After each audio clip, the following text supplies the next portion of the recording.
if you look at that based on your student body, that's close to, it's a 5% consumption rate, and typically what we see for the programs we have on campus that are active, or the tests that we run, we usually see about a 3 to 5%.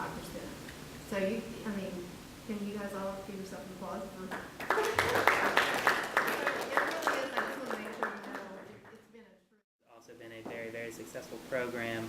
I know our Dean of Students, Dr. Peterson, has worked at 2 other universities where he has said more than half the students there were able to pick up a program, and according to our pilot, our university is among the top percentages compared to other universities.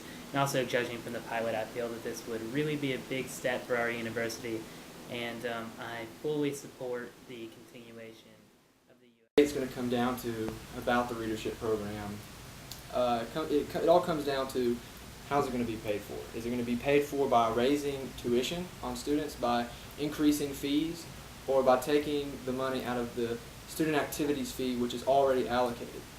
And the current estimate for the program is about $72,000 for the Readership Program for 1 year, and that's with 3 newspapers, and we have the flexibility to maybe move that down to 1 newspaper, 2 newspapers, and they do it based upon usage, so there's no wasted newspapers. So it could variably be less than $72,000 based on how many newspapers are actually collected. But the main debate is going to be able to pay for this program would each student would pay an additional $3 to their student activity fee.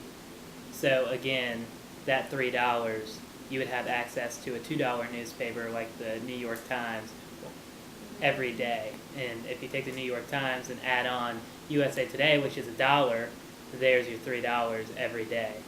So it's well worth the program.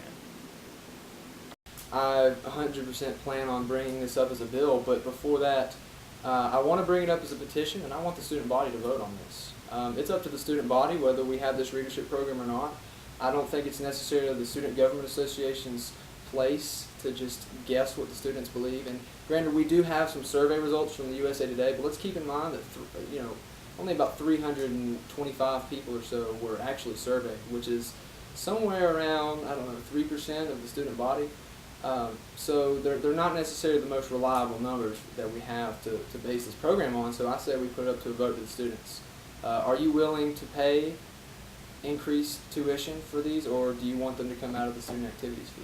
And I think that's what it's going to have to come down to.